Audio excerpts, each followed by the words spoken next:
Hello, everybody. How are you?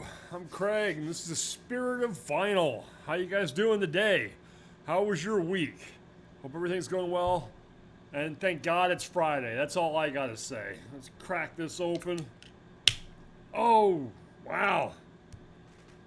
A little foamy there. I guess I'm gonna have to clean up here in a minute. got some beer on the computer table.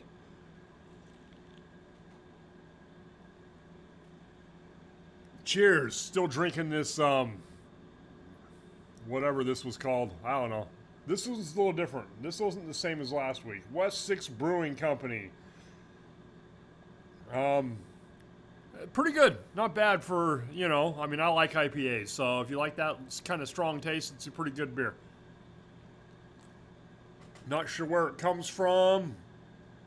Lexington, Kentucky. So, Lexington, Kentucky. All right, well, that's enough of that. How you guys doing today? Hope you guys are all doing well. Today, I'm going to make a bunch of you feel old. I've decided I'm going to show albums that are, I think I got beer in my glasses. Yeah, okay. Yeah, it's 50th anniversary records, 1975. These are all the records that I have in my collection that are from 1975, which isn't a ton, but it's enough, I guess. I was 6 years old when all these records came out. Well, yeah, because the earliest one is from February. I would have turned 6 years old that January of 1975. If you are old enough to remember when these records came out, when you were a teenager or whatever, you are officially old. But that's okay, because it's all about the love of music. And that's the thing when I'm looking at this list and I'm looking at these records that came out when I was 6 years old and how much I love some of these records that have just seemed like they've always been a part of my musical journey. So that's the wonderful thing about this, about music being timeless. I mean, this stuff is from 1975, and I was just a little kid and I was unaware of all this music at the point in time. But as I got older and discovered bands and went back in time, I love some of these records. Some more than others, of course, but these are everything I have. And some of them are, kind of new to me. Within the last few years, bands I'd never listened to or something I found or whatever, something I was turned on to by you guys out there in the vinyl community that I went and got that happened to come out in 75 and so on. So what we're going to do is I'm going to start at the beginning of the year or the earliest or whatever and go from there. So February 17th, 1975, AC/DC releases High Voltage in Australia. The American version doesn't come out until later. This is the Australian version of High Voltage. It has a slightly different track listing than the American version. There's your track listing right there. I've had this record since I was, 9th or 10th grade. My friend Gabby got it for me for my birthday, I think, when I turned 15. So, pretty cool. Australian press. So, this came out February 17th. Later on in February, on the 27th, Blue Oyster Cult released On Your Feet, On Your Knees, which is a live record. This is like earlier Blue Oyster Cult. I've went through this in a previous video. I watched this. Let me see if I can get that glare off of there for you guys. It's a decent sounding record. I just didn't really know any of the songs on this very much at all. But yeah, pretty good live record. I'm looking at the track listing, and honestly, I didn't really know any of these songs at all, and I still really don't a whole lot. There's the track listing right there.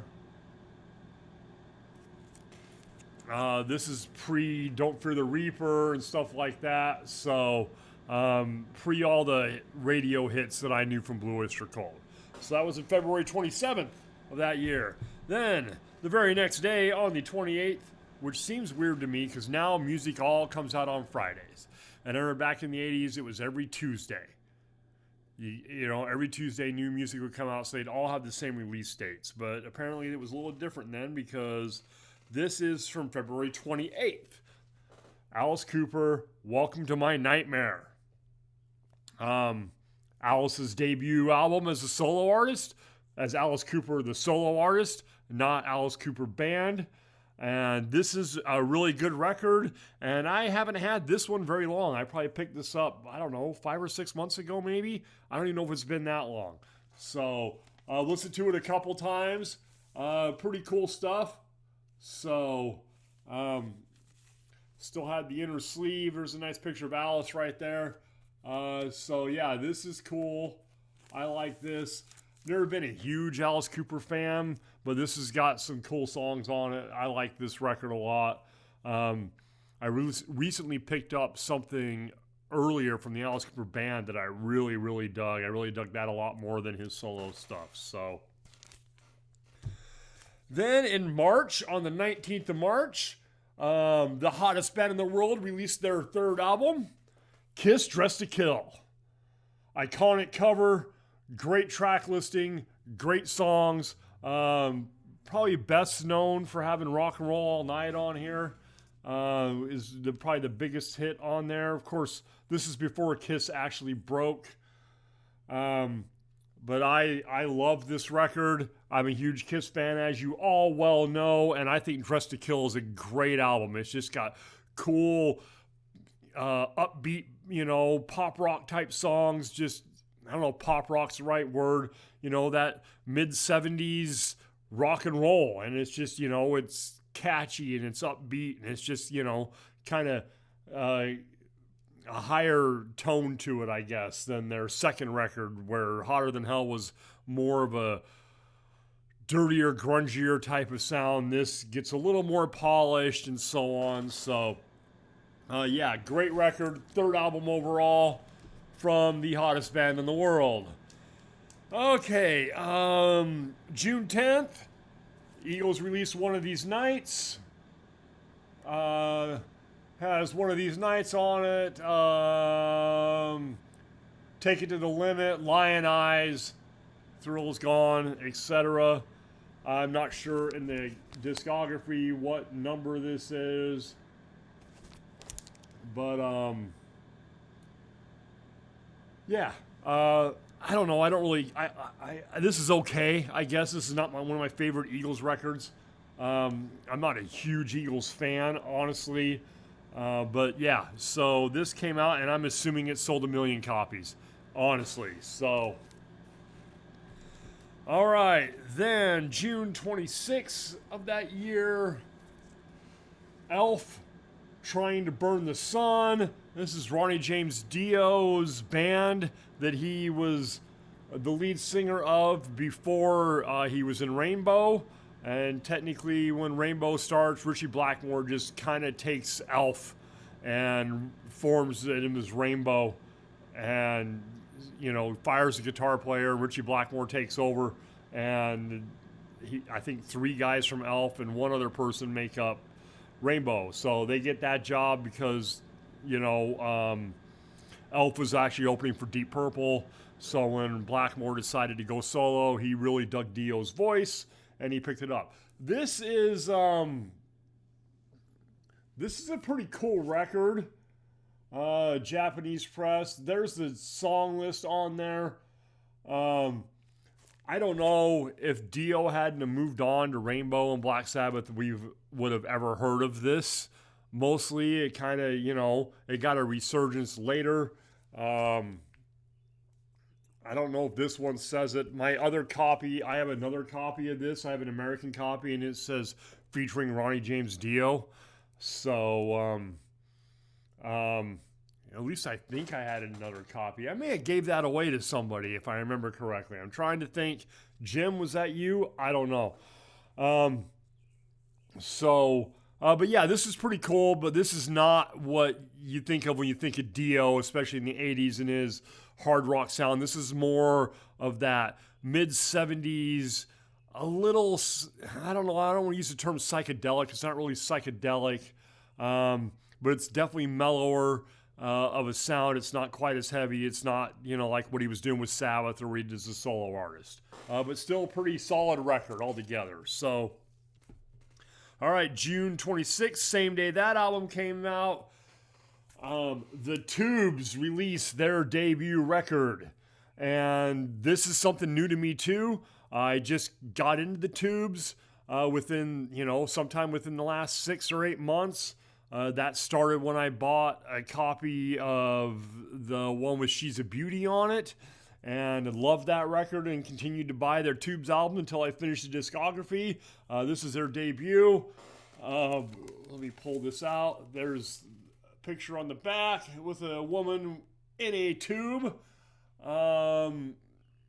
This is really cool stuff. This is that cool, I guess you'd call it like a post-punk new wave sound. I really dig this record. I really dig this band. Honestly, I think they got lost because they did the She's a Beauty video, and that's what MTV, the people who were watching MTV expected them to sound like, and that was more of a popular sound than they really wanted to be, I think.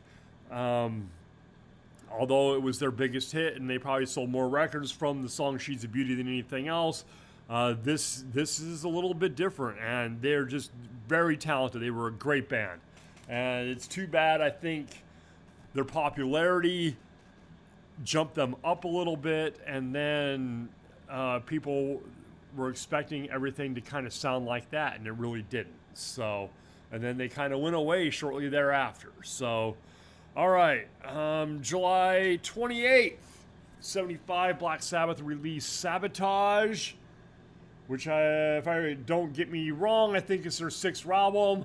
Hole in the Sky, Symptom of the Universe, Am I Going Insane Radio, The Writ, plus others. There's the back cover right there. There's your song list, track listing right there. This has whoever that guy is. If you're out there, KB Griffin, why did you stamp your records like that? This is a great record. Of course, it's early Sabbath. I love Sabbath. Is this one of the top Sabbath albums for me? Not really. Although, with Symptom of the Universe, that can put it right up there also. But is this one of the top Sabbath albums for me? Not necessarily. I wouldn't put it at the bottom of the list, though. So, all right. Then, in September, so only a few months later, Ritchie Blackmore's Rainbow. We were just talking about Rainbow. This is their Rainbow's debut album. This came out on September 5th. So from the Elf album, so that was in June. So July, August, September. 3 months later. So I'm not sure on the Elf thing if it was released after, or if Dio and those guys were already working on this record and they'd already had that one in the can. I'm not sure how 3 months later. He's the new lead singer of Rainbow. But this is a great record. I mean, it really is. Let's see what we got here. Snake Charmer, Temple of the King, If You Don't Love Rock and Roll, 16th Century Greensleeves, I'm Still Sad. I mean, great stuff. That's one side. Side 2, Man in the Silver Mountain, Self-Portrait, Black Sheep of the Family, and Catch the Rainbow. I mean, this is killer stuff right here. To me, I really dig this early Rainbow stuff. Of course, I'm a fan of Dio, so but yeah, so this is a great record right here. September 5th. And it also could be the reason that came out so fast is they didn't waste time putting out records. Bands were putting out records every 6 months or whatever it seems like. So, it was possible that they put out the Elf album when they went on tour, and Blackmore decided he wanted to go form his own band. He hired those guys and to start Rainbow, and 3 months later, they're putting out a record. It is highly possible. Things worked way faster in music back in the day. Speaking of faster, September 10th, 1975, the hottest band in the world releases the greatest live album of all time. I'll Fight You. It's true. This is the greatest live album of all time, in my humble opinion, but I'll Fight You. This is better than Frampton Comes Alive. This is better than Live After Death. This is, to me, it's Kiss, of course. But Kiss Alive, this is the album that blew this band up and made them the household name. This album comes out, it starts getting hits. People are hearing Kiss the way they're supposed to hear them live, even though we all know now it wasn't really live. It was live, but heavily overdubbed. But this is just, it's done so well. Just a great record. And then people went back and started picking up the first 3 albums, and Kiss is the hottest band in the world. So, Kiss Alive, September 10th. Now an album I just showed last week, or not that long ago. Pink Floyd, Wish You Were Here, September 12th. Like I said, I just talked about this. I want to say, hasn't been that long ago. Maybe last week. Maybe. Hell, I don't. Oh, yeah, I did. It was Bands and Colors. I showed this album in the Bands and Colors thread. So I already touted this one up. And so this came out in 75, September 12th. September 30th, Montrose. Warner Brothers presents Montrose. Second album, if I remember correctly. It's pretty good. I like Montrose to an extent. They're just not something that I go for all the time. I have a couple of Montrose albums, but I do dig it, and if I'm trying to remember if this is Sammy on vocals or not. No, it is not. This is Bob James on vocals. So, I do have the early ones with Sammy on them. I like his voice better than this, but this is a cool record, and it's got an awesome cover. I mean, check that shit out. But this is one of those bands, like I was talking about at the beginning, that I really didn't know. I knew of Montrose, but I did not know Montrose. As you can tell with the Japanese pressing everything, this is one of the dumpster find records, and I was basically introduced to Montrose to actually listen to them like 3.5 years ago. So, but 50 years old. All right, October 3rd, The Who by Numbers. This has Slip Kid, However Much I Booze, Squeezebox, Dreamin' from the Waist, Imagine a Man, Success Story, They're All in Love, Blue, Red, and Gray, How Many Friends, and In a Hand or a Face. MC Records Rainbow label on there. I just picked this up a month or two ago. I didn't give much for it. No sticker on there. I want to say it was less than $10, and I was pretty impressed with the fact that nobody did the connect the dots. I like this record. It's got Squeezebox on it. As a kid, I remember hearing that song. I always loved Squeezebox. It was always one of my favorite Who songs. That and Magic Bus,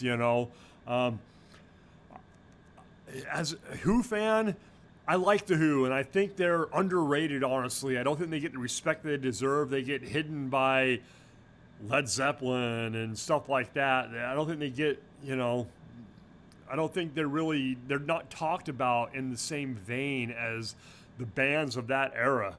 But, I really dig this. They don't get talked about like the Stones or the Beatles or Led Zeppelin or the Yardbirds or whatever. The Who, they kind of get forgotten, even though Pete's a great guitar player and Roger's a great singer. It's just a great band all the way around. And this is a cool record. I like that a lot.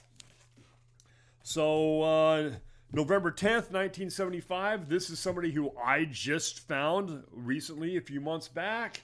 Patti Smith Horses, very cool stuff.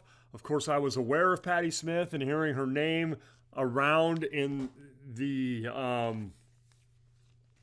you hear her name, people talking about her, but I'd never listened to her. When I saw this for $17 at my local record store, I picked it up thinking, okay, I've heard people talk about Patti Smith. I've never listened to her, and I bought this, and I'll tell you what, I love this record. I do. I love this record. I know it's whatever you want to call it, art music, avant-garde punk, or whatever it is from that era. Like I said, November 10th, 1975.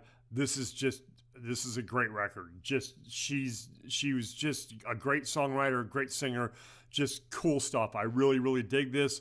It's, You know, I'm a metal guy, but this is something different, and I like it. I like the attitude. I like the songs, and it's also kind of made me a fan where I'm looking for other stuff by her.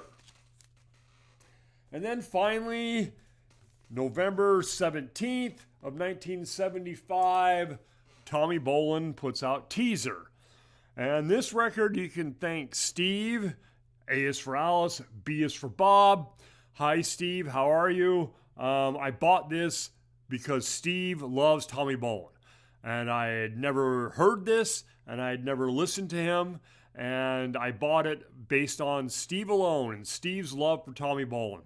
And I saw this. It was $7 or $8, something like that, at a thrift store. One of those thrift stores that has different types of booths and stuff, and there's a record booth in there. And I found this for like $7 that day.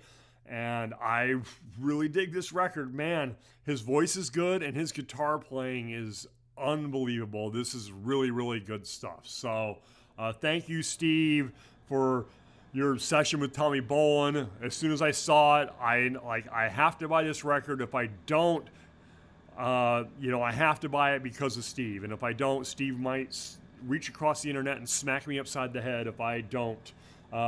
If he knew I saw it and passed up on it. So my first Tommy Bolin record, very good stuff. I'm going to have to go back. I know I want to say, I mean, you can correct me if I'm wrong, Steve. I want to say he was in Deep Purple towards the end during the, is it Deep Purple? During the David Coverdale days, is that correct? I think so. And if I'm wrong, correct me down in the comments. So, but this is really good. I just picked this up, I mean, literally less than a month ago. Listened to it like 3 times already. Great, great record. And that was November 17th of 1975. And that is everything I have from 1975. Like I said, if you remember when those albums came out, when you were a teenager or you were in 20s, you are officially old. I ain't much behind you though, honestly. This right here says that I'm old. So, that's everything for this week, guys. Unless I find a thread or something else to do, Thank you all for watching once again. Like I said, that was the 50th anniversary. All those records are 50 or will be 50 sometime this year. So, what do you guys have from that era? I mean, I'm 56 and I had, what was that? 13 or 14 of them. If you guys are older than that, you might have a whole bunch more. You have these. What do you think of these records? Whatever you want, just let me know. And we can chat about it later. Thanks, vinyl community. Thanks to all the people out there who watch every week. I really appreciate it. Like, comments, all that fun stuff. I love you guys for that. I was talking to my buddy Jim the other day and letting him know, kind of what I was doing and how I've been doing this for a little while and how much fun it was to be part of this community and to talk to people like Steve and Trevor and Gary and Mike and Anthony and Morton and all and more. I know I'm forgetting names, that all you guys out there that, we comment on each other's videos and we chat back and forth and what it's like being part of this group and having friends out there in the vinyl community and how it's so nice to have people who are like us who we can share our experiences with. And I really, really appreciate it. You guys are my therapy. You're my muse. And I consider some of you guys my friends also. So I really appreciate you all. Thank you all for watching. I love you guys, and I will talk to you all later. And there goes my phone. So, what can you do? All right. Thanks, guys, once again. Friday night. Cheers. Have a good time, and we'll talk to you all later.